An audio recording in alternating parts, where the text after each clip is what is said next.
নমস্কাৰ চাইনোফাইলছ আজি আপোনালোকক এটা ইম্পৰ্টেণ্ট টপিকৰ বিষয়ে ক'ম সেইটো হৈছে পাৰ্ভভাইৰাছ পাৰ্ভভাইৰাছটো কি কাৰণে হয় কেতিয়া হয় আৰু ইয়াৰ ট্ৰিটমেণ্ট কি ইয়াৰ পৰা বাচিবৰ কাৰণে কি কৰিব লাগে সেই গোটেইখিনি জনাম সেইকাৰণে ভিডিঅ'টো শেষলৈকে চাব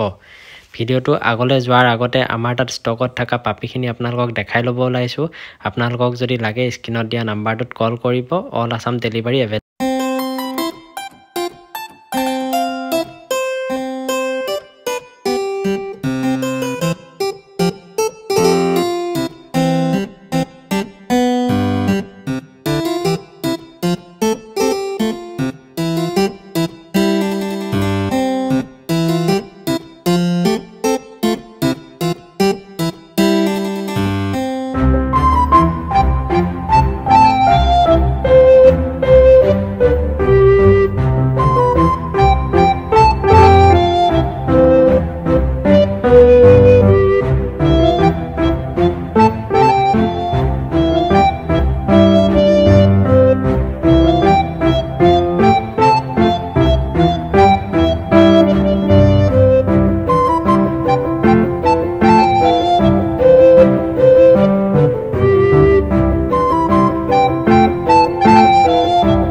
প্ৰথমতে আপোনালোকক কওঁ যে পাৰ্ভভাইৰাছ হোৱা ছিজনটো কোনটো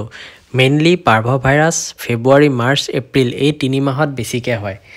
বেলেগ ছিজনটো হয় কিন্তু বহুত কম কিন্তু এই 3 মাহত বহুত বেছিকৈ হয় আৰু পাৰ্ভভাইৰাছ হোৱা মেইন চিম্পটমছ কেইটা হ'ল যে কুকুৰটোৱে বমি কৰিব খানা নাখাব শুই থাকিব লুজ মোচন হ'ব আৰু পায়খানাটো বহুত বেয়া গোন্ধায় আপোনালোকৰ ঘৰত থকা কুকুৰটো যদি হেনেকুৱা কিবা চিম্পটম দেখে আপোনালোকে দেৰি নকৰাকৈ লগে লগে ডক্টৰৰ ওচৰলৈ লৈ যাব তাৰ ট্ৰিটমেণ্টটো ষ্টাৰ্ট কৰিব যদি বেলেগ ছিজনত হোৱা দেখা পায় কেতিয়াবা ভমিটিং গেছৰ কাৰণেও হয় কিন্তু এই গোটেইকেইটা যদি জ্বৰ থাকে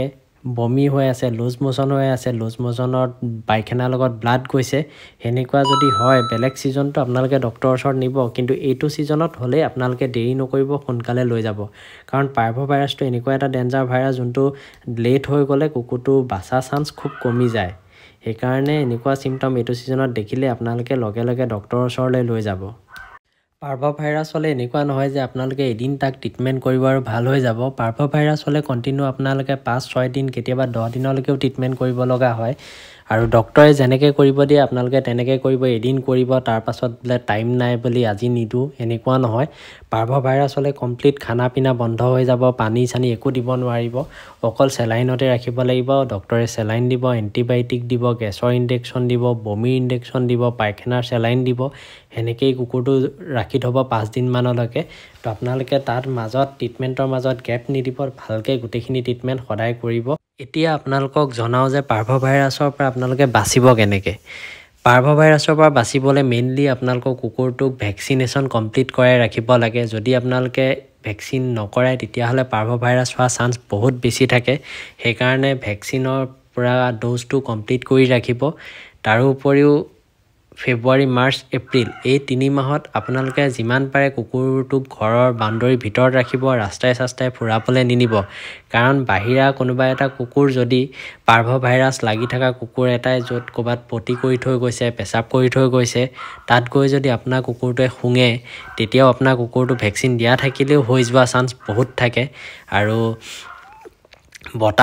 বতাহতো পাৰ্ভভাইৰাছ হোৱা দেখা যায় সেইকাৰণে এই বতাহৰ ছিজনত আপোনাৰ ঘৰৰ কুকুৰটোক পাৰিলে যেতিয়া দিনত বতাহ বেছিকৈ মাৰে ভিতৰত ৰাখিব ভেকচিন দিয়া কুকুৰৰো ভাইৰাছ লাগে পাৰ্ভভাইৰাছটো হৈ যায় সেইকাৰণে ভিতৰতে ৰাখিব আৰু ডক্টৰৰ ওচৰলৈ যদি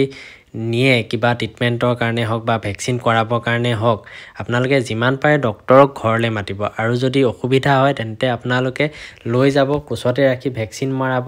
যদি নাই বেলেগ কিবা বেমাৰ হৈছে ডক্টৰৰ টেবুলখনতো যদি উঠাব লগা হয় পাৰিলে আপোনালোকে এখন ঘৰৰ পৰা প্লাষ্টিক লৈ গৈ তাত পাৰি দিব কাৰণ তাত বেলেগ পাৰ্ভভাইৰাছ লাগি থকা কুকুৰো ট্ৰিটমেণ্টত আহে ডক্টৰৰ তাত চেনিটাইজ কৰে সিহঁতৰ টেবুলখন কিন্তু তথাপিও হোৱা চান্স থাকে সেইকাৰণে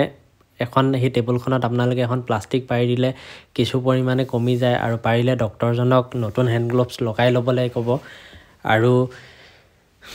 বিশেষকৈ পোৱালি ক্ষেত্ৰত এইটো ছিজনত মেইনলি পোৱালি যদি আপোনালোকে কুকুৰ পোৱালি এটা এডপ্ট কৰিম বুলি ভাবে তেন্তে আপোনালোকে অলপ চাই চিতি ল'ব। যিকোনো পেট শ্বপৰ পৰা নল'ব। আপোনালোকে হিষ্ট্ৰীটো জানি ল'ব যে পোৱালিটো ক'ৰ পৰা আহিছে, ক'ৰ পৰা আনিছে। কাৰণ বাহিৰৰ পৰা অহা কুকুৰবিলাকৰ তাততো এইটো ছিজনত একদম 99% কুকুৰৰ তাতে পাৰ্ভ লাগি আহে। সেইকাৰণে লোকেল ব্ৰিডিং হ'লে ল'ব লাগে।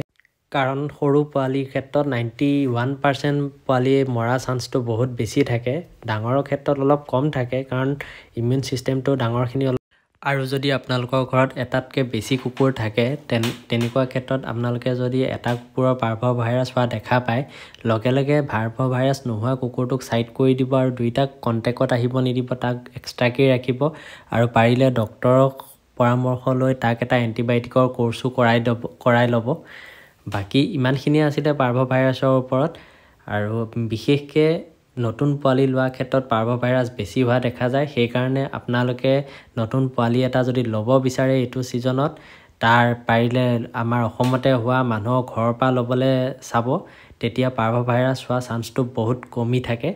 বাকী বেমাৰটো দেখিলে আপোনালোকে লেট লগতে ডক্তৰৰ ওচৰলৈ লৈ যাব। আৰু আজিকালি পাৰ্ভ ভাইৰাছৰ কাৰণে টেষ্ট কিট পোৱা যায়। আপোনালোকৰ যদি কিবা কাৰণে সন্দেহ হয় তাত টেষ্ট কৰিও ল'ব পাৰে পাৰ্ভ ভাইৰাছৰ পজিটিভ আছেনে নাই। বাকী আজি ভিডিঅ'টো ইমানখিনি আছিলে। ভিডিঅ'টো চাই কেনেকুৱা পালে কমেণ্ট কৰি জনাব।